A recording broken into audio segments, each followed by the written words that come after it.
Hey everyone, I'm Phil Albertelli, and this is The Week in Doubt, a podcast for atheists, agnostics, and whomever. Grammar police. So, yet another news story episode.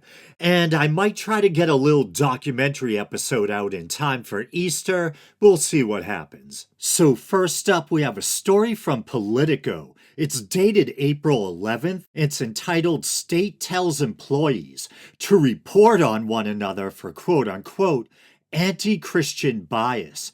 And underneath it reads, "It's very Handmaid's Tale-esque," one official said. And for context, I believe I mentioned this so-called anti-Christian bias task force back when I did that episode on Project 2025, so that might have been about a month ago now. I think Trump first mentioned it around the same time he named that wackadoo Paula White.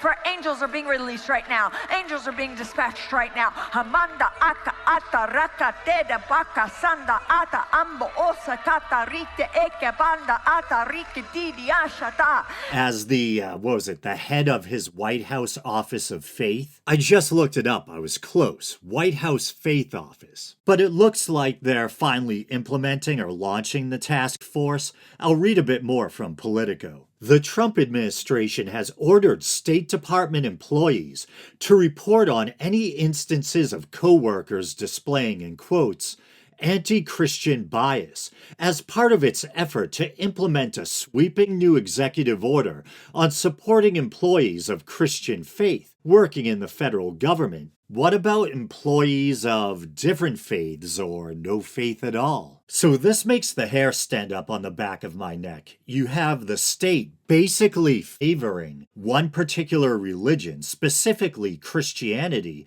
which has traditionally been the dominant religion, and creating an environment with this anti-Christian bias task force that is going to make people feel fearful that they're going to face some kind of reprisal if they dare criticize society's dominant religion, or criticize this one particular religion. It would be different if they were just trying to root out or combat bigotry in the workplace in general, say against someone for their faith or their sex or sexual orientation or ethnicity. But no, they're trying to kind of scare people into being afraid, once again, to criticize this one particular religion. And I'm not a constitutional expert or attorney, but this seems like a violation of the Establishment Clause. And as far as I'm aware, there's no strict penalty for violating the Establishment Clause, but you can challenge it legally, challenge the violation. So I don't know, dark stuff. I'll read just a bit more. The department, according to a copy of an internal cable obtained by Politico, will work with an administration-wide task force to collect information, in quotes, involving anti-religious bias during the last presidential administration.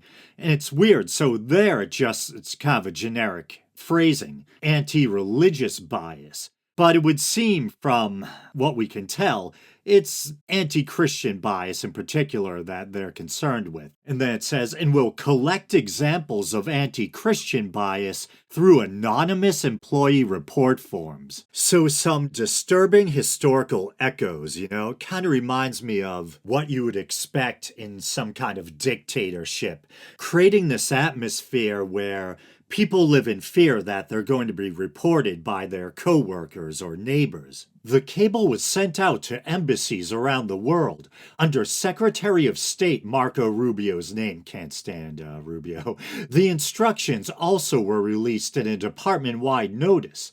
The document says the task force, which was established, and it says by the executive order. I wonder if that should be by a executive order or an executive order. I'm mixing my articles up. Will meet around April 22nd to discuss its initial findings. Ominous.